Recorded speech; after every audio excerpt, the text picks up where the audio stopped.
특별 설교 오늘 첫 번째 시간입니다. 길선주에 관해서 은혜를 나누겠습니다. 마룻바닥 부흥사 기념호텔 건축을 진행 중에 있습니다. 전국에 기독교 테마파크들이 많이 있는데 대부분 순교 관련된 이런 유적지고요. 부흥사 기념호텔, 부흥이라는 테마를 가지고 이렇게 어떤 기독교 관련 역사를 만들어가는 것은 처음인 것 같습니다. 지금 전 세계적으로 부흥, 회복 이것들을 갈망하는데 다시 우리가 그 역사를 재현하기를 원합니다.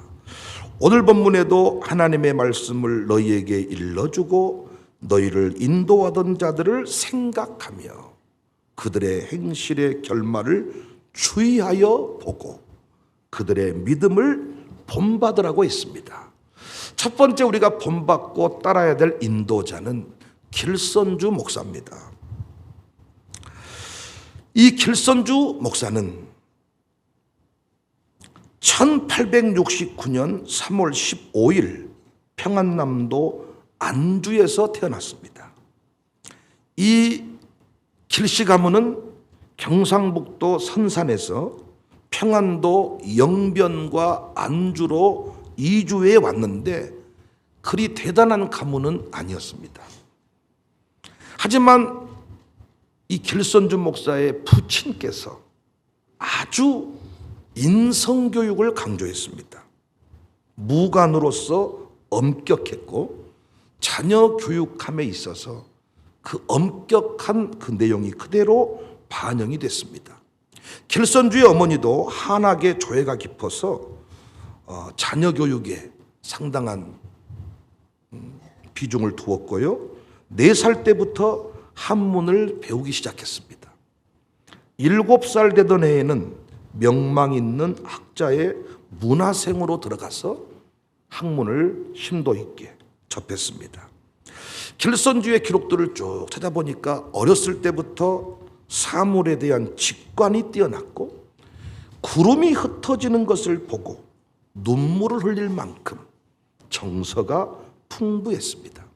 시도 잘 썼는데 여러 번 장원을 할 정도로 수준급의 시를 썼습니다.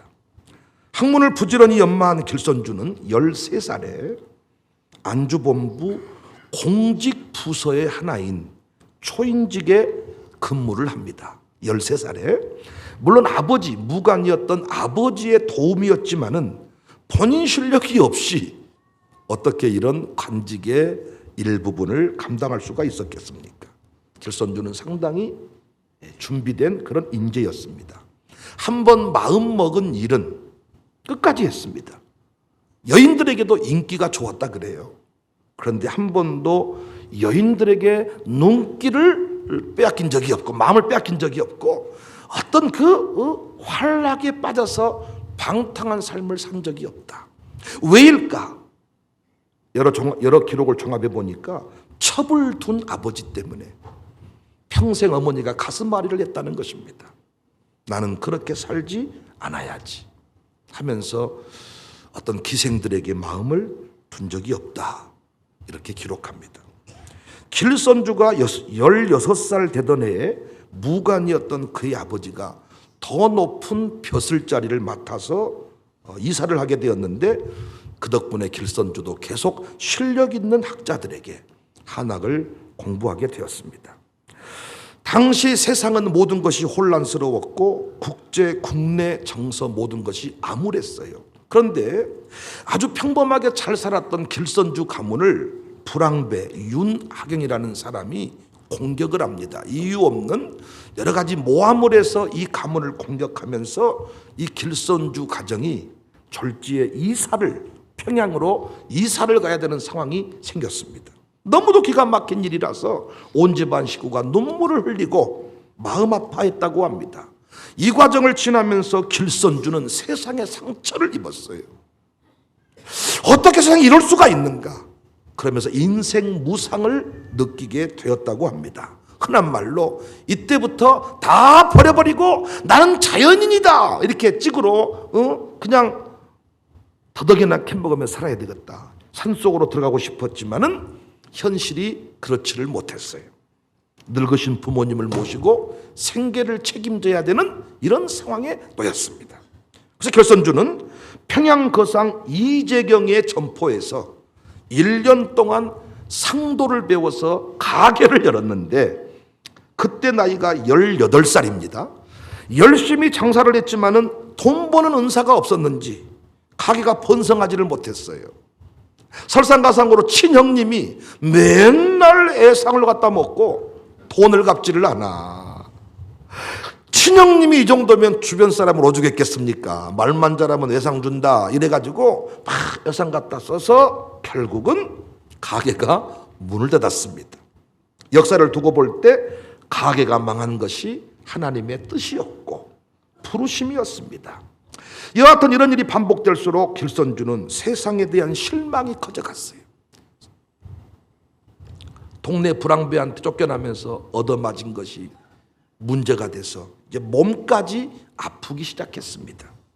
그대로 두면 죽을 것만 같았어요. 시름시름 앓는데 좋아지지를 않아요.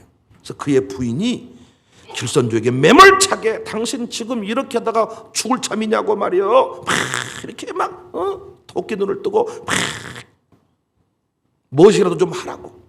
길선주가 마음을 고쳐먹고 살아보겠다고 평양에 있는 용학사라는 절에 친구와 함께 갑니다. 요양도 하면서 돌을 좀 닦아야 되겠다. 건강 회복을 좀 해야 되겠다. 하지만 그의 병세가 호전되지 않았습니다. 더 악화되어서 정신을 잃고 쓰러지는 일이 반복이 되었어요. 이 소식이 부모님에게 전달이 되었고 아버지가 단숨에 달려와서 길선주를 집으로 데려갑니다. 이때 어머니는 북두칠성을 보고 빌고 당신이 그 믿었던 신에게 그 신앙을 가지고 내 아들 길선주 살려달라고 간절히 자기 나름대로의 기도를 하죠. 이런 병간호 지극정성 병간호 덕택에 길선주가 조금씩 회복되기 시작했습니다. 근데 몸이 회복되었다고 해서 세상의 분노, 환멸이 사라지지 않았어요. 이 세상에서 잘 먹고 잘 사는 일에 관심이 없어. 길선주라는 사람은 계속 영적인 세계에 대해서 관심이 많아요. 분명 어딘가에 더 나은 세계가 있을 것이다. 급기야 도인이 되기로 합니다. 그때 길선주의 나이가 19살입니다.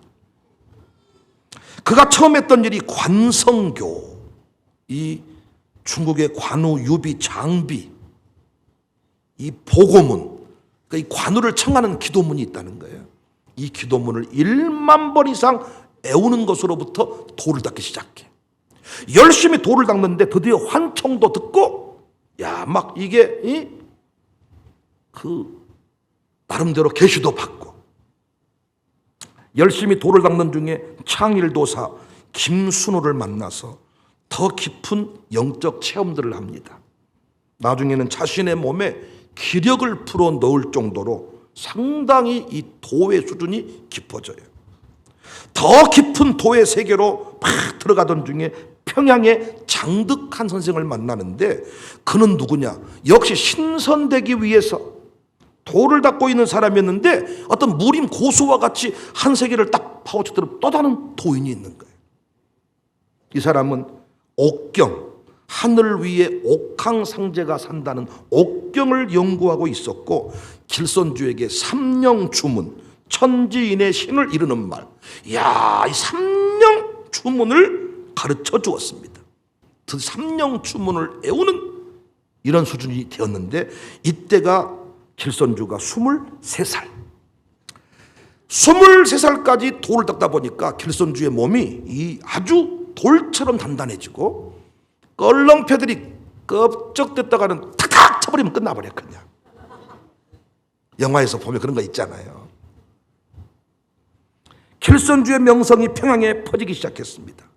전국에서 길도사, 길도인이라며 신격화하는 분위기로까지 흘러갔습니다. 하지만 길선주는 여전히 돌을 닦아도 여전히 채워지지 않는 그 무엇인가가 있는 거예요. 만족함이 없어. 늘 마음이 공허해. 그래서 그는 참된 종교를 찾기 시작했습니다. 그러던 참에 평양에 이상한 소문이 들리기 시작해요. 선교사에 대한 소식이었습니다. 사람들의 말에 의하면 한 번 그 사람을 만나면 헤어나올 수가 없다. 한 번 그 사람 만나면 계속 빠져들어 버린다. 그 이상한 사람 얘기가 누구냐? 미국 북장로교 선교사로 조선에 파송되었던 사무엘 마펫. 우리에게는 마포 3열 선교사로 알려져 있지요. 이 마펫 선교사에 대해서 소문을 듣기 시작합니다. 이 사무엘 마펫 선교사는 1890년 1월 25일 날 제물포를 거쳐서 경성에 도착을 합니다. 같은 해 8월 29일에 평양으로 와서 복음운동과 교육사업을 벌입니다.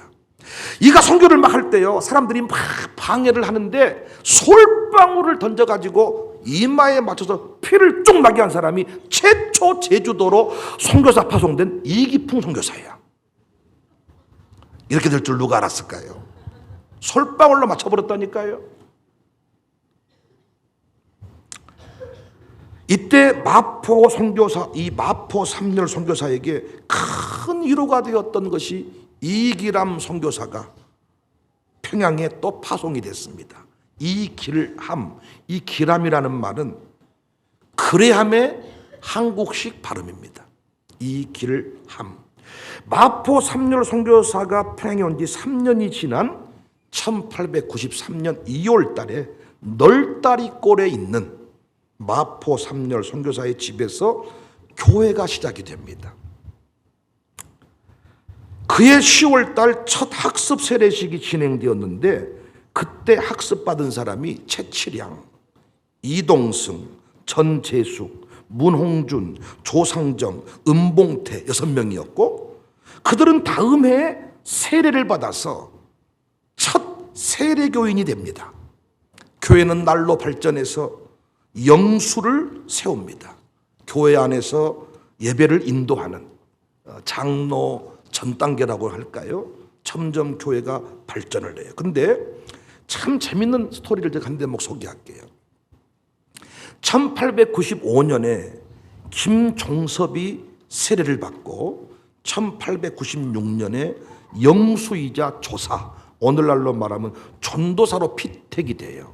근데 여러분, 문홍준, 김종섭 이 사람들을 마포 3열 선교사에게 소개한 사람이 누구냐? 길선주입니다. 김종섭이가 누구냐? 길선주가 돌을 닦을 때 만났던 선배인데 같이 도인되자고 신선되자고 옥황상제에 관해서 우리가 통달해버리자고 새끼손가락 걸었던 사이야. 늘 영적인 대화를 많이 했는데 이 김종섭을 마포 3열 선교사에게 인사를 시켜준 겁니다. 그런데 훗날 김종섭이 이 선배가 먼저 예수님을 믿고 길선주에게 전도를 하는 거예요. 어이 동생, 예수를 좀 믿으면 좋겠네. 이때 기록을 보니까 길선주가 열받아가지고 형님 그럴 줄 몰랐습니다. 내가 이 세상을 혁신할 때 형님 모가지를 제일 먼저 베버리겠습니다. 하지만 마음속에 궁금증이 사라지지 않았어. 무엇이 우리 종섭이 형님의 마음을 사로잡아 버렸을까?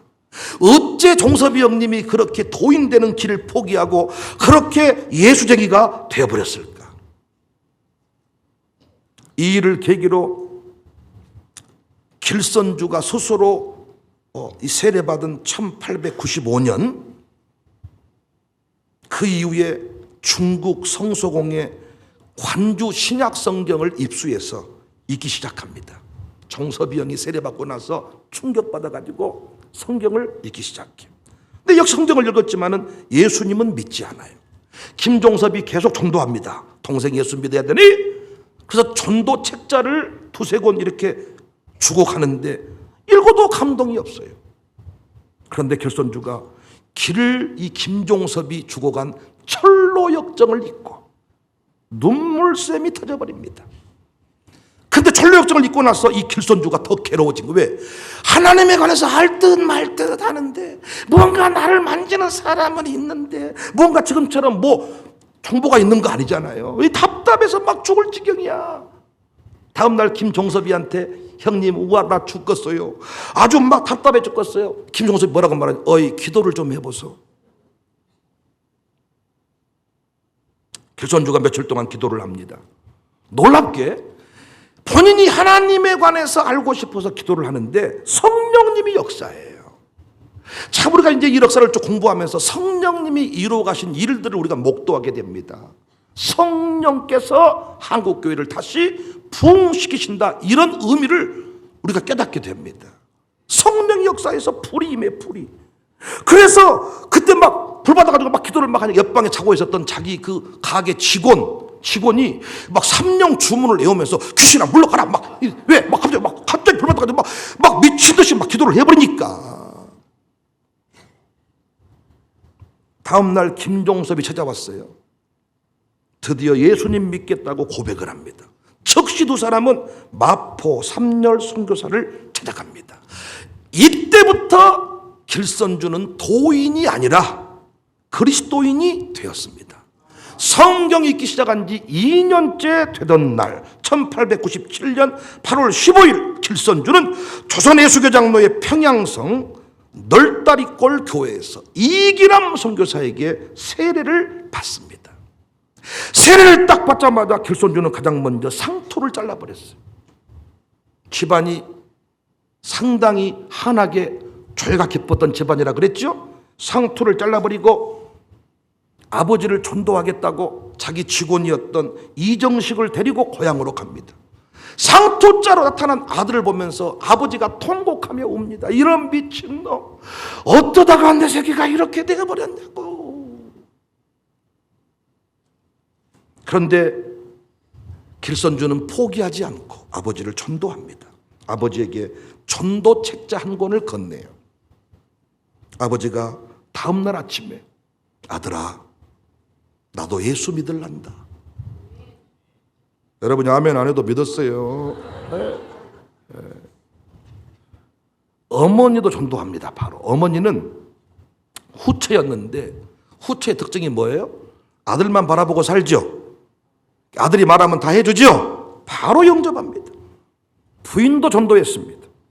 그 자리에서 온 가족이 처음으로 길선주의 인도로 예배를 드리는데, 이것이 최초의 가정예배예요.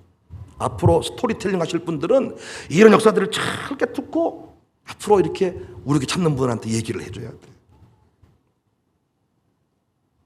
1898년 7월 12일 35살의 길선주 부인이 시어머니와 함께 세례를 받습니다.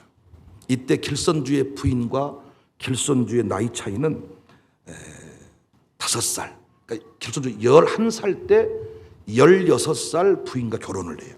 일명 꼬마 신랑. 길선주는 부모님을 전도한 후에 본격적으로 김찬성을 두고 기도합니다. 김찬성도 역시 도인 되겠다면서 강원도 인제에서 3령 주문을 외우면서 돌을 닦고 있습니다. 그런데 돌을 닦고 있는데 갑자기 환상처럼 뭐가 착 보여. 김찬성이라는 사람한테 갑자기 길도사 우리 길선주 형님을 좀 만나야 쓰겠다. 그래서 자기가 길선주 형님을 만나러 길을 떠납니다. 근데 길을 떠나면서 물어 가는데 사람들이 이래. 선주 형님 요즘에 배려 불었습니다.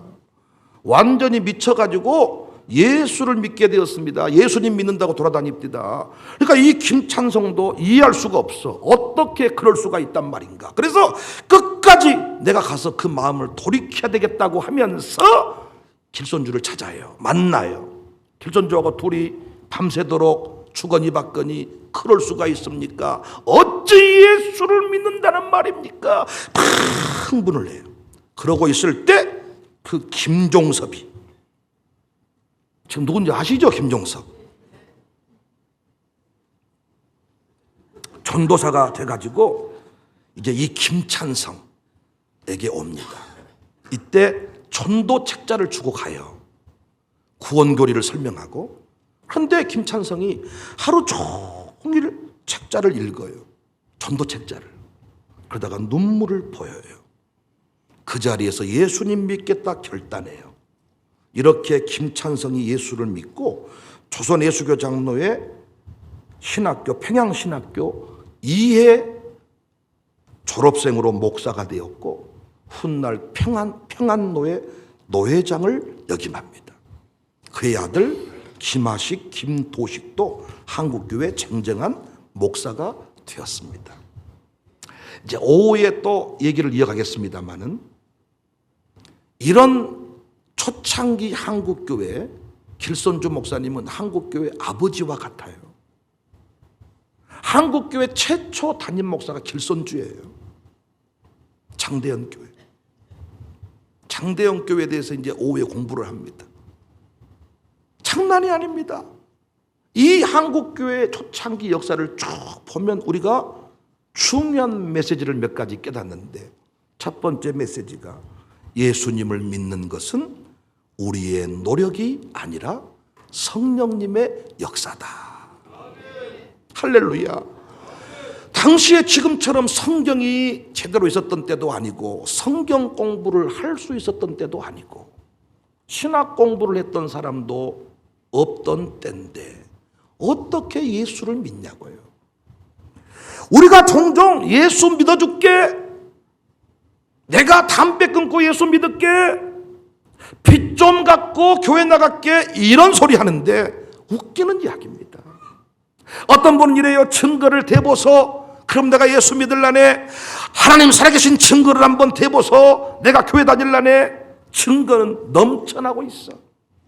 당신이 지금 죽지 않고 살아있는 것만으로도 큰 이미 증거가 충분해. 지금 우리가 싹이 트고 있는 지금 그 나무 하나만 봐도, 꽃 하나만 봐도, 여러분 꽃을 가만히 한번 쳐다보세요. 그 색깔을 인간이 그렇게 만들겠습니까? 그 꽃을 인간이 이렇게 만들어요? 다 죽어버린 것 같은 시신덩어리와 같은 나무 뿌리를 심었는데 싹이 나. 말이 됩니까? 여러분 입안에 들어있는 그 깨 하나를 해가지고 터지면 그 고소한 그 깨를 심으면 열매를 맺는데 청자 한 방울 눈에 보이지도 않아. 그 안에 오장육부가 다 들어있어. 하나만 없으면 죽어요. 눈썹 날 때 눈썹 나고, 코털 날 때 코털 나고, 뭐 손톱, 발톱, 어떤가 그 청자 한 방울에 다 들어가 있어. 이게 우연입니까? 별의 세계, 우주의 세계만 연구해도 하나님은 존재한다. 의사들도 수술하려고 다 배를 열어보면 하나님은 살아계신다. 신은 존재한다. 인정하는 거지. 증거가 없어서 못 믿는 게 아니라 성령이 역사하지 않아서, 택한 백성이 아니라서 믿을 수가 없는 거예요. 초창기 역사를 연구해 길선주라는 사람이 어떻게 예수님을 알고, 그가 세례를 받고, 그가 어떻게 가족을 전도하고 형님을 전도하고 후배를 전도하고, 놀라운 그냥 던지면 그냥 그가 책을 던져놓고 갔는데 그거 보고 울고 지금처럼 설교에도 눈물이 안 나를 판에 전도책자, 그 당시 뭐 인쇄물이 제대로 된 책자였겠습니까? 그런데 그걸 보고 울고 성령께서 역사하시니, 예수를 믿는 것은 성령님의 역사입니다. 고린도전서 12장 3절에 그러므로 내가 너희에게 알리노니 하나님의 영으로 말하는 자는 누구든지 예수를 저주할 자라 하지 아니하고 또 성령으로 아니하고는 누구든지 예수를 주시라 할 수가 없다. 아무나 믿는 예수님이 아닙니다. 노력으로 믿는 예수님이 아닙니다. 성령이 부어져야 믿을 수가 있습니다. 여러분과 제가 이 자리에 와 있다는 것은 성령님이 우리 가운데 거하시다는 증거인 줄로 믿습니다. 지금이야 아주 넘쳐나지만은 당시 역사를 연구해 보면 하나님이 만세전에 예비하신 길선주, 장사도 안 되게 하시고 돈벌이에 관심도 없게 하시고 한학의 조예가 깊어서 학문을 이미 터득하고 그래서 글을 접할 수가 있었고, 하나님이 다 조선 우리나라 한국교회를 위하여 그 길선주라는 사람을 다 지켜보고 계시다가 그에게 풀을 건네줍니다. 사랑하는 여러분도 저도 그렇게 부름받았습니다. 두 번째 깨달은 메시지는 전도는 설명이 아니라 선포하는 것이다. 로마서 10장 14절에 그런즉 그들이 믿지 아니하는 일을 어찌 부르리요 듣지도 못한 일을 어찌 믿으리요 전파하는 자가 없이 어찌 들으리요. 설명하려고 하지 마세요. 예수님에 관하여 알지 못한 말로 설명하려고 하지 마세요. 선포하시는 겁니다. 예수님 믿으세요. 예수님 믿어야 천국 갑니다. 예수님 믿어야 당신 가문이 열립니다. 예수님 믿어야 저주의 인생이 복의 인생이 됩니다. 책을 던지고 가는 거예요. 던져주고 가는 거예요. 책자를 던져주고 가는 거예요. 선포하는 거예요. 성령이 역사하니까 그들이 눈물샘이 터지고 통곡하고 예수님을 믿게 되었습니다. 에스겔 2장 5절에 그들은 패역한 족속이라. 그들이 듣든지 아니 듣든지 그들 가운데서 선지자가 있음을 알지니라.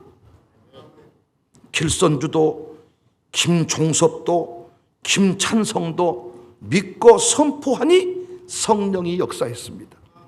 여러분과 제가 전도해야 되는 이유입니다. 여러분과 제가 전도할 때 그 안에 길선주가 있습니다. 김찬성이 있습니다. 김종섭이 있습니다. 놀이터에 놀고 있는 아이들을 지나가다가 그냥 감동이 왔을 때 그냥 지나가면 안 돼. 반드시 그에게 복음을 전해. 듣든지 안 듣든지 너 예수님 믿어야 네 인생이 열린다. 예수님 믿어야 복 받는다. 예수님 믿어야 천국 간다. 우리는 전하고 가는 거예요. 전하고 가는 거예요. 부모님 향해서도 형제를 향해서도 가게에 손님으로 왔는데도 감동이 왔을 때 전해야 되는 거예요. 식당에 들어갔는데 종업원을 바라보면서 전도하고 싶은 마음이 들어. 그런데 이런 고급 레스토랑에 무슨 전도야. 그리고 그냥 지나갔더니 잠시 뒤에 빵빵 곤총 소리. 가보았더니 조금 전에 그 종업원이 곤총으로 자살한 거예요. 여기서 충격받은 분이 만들어낸 프로그램이 전도 폭발입니다. 난 여러분과 제가 한국교회 뿌리 역사를 쭉 공부해 가면서요, 성령님의 역사에 관하여 도전을 받고 관심을 가질 수 있기를 바랍니다. 성령께서 역사하실 때 하나님께서 영혼들을 구원하시고 한국교회를 살려낸다는 사실을 꼭 믿으시기를 바랍니다. 우리 교회에서 길선주와 같은 위대한 인물이 다시 세워지기를 주의 이름으로 축복합니다. 길선주 호텔에 와서 수많은 사람이 머물 것인데 이런 위대한 스토리를 기억하고 나도 위대한 복음 전도자의 삶을 살겠다고 결단한 은혜가 있어지기를 주님의 이름으로 축복합니다.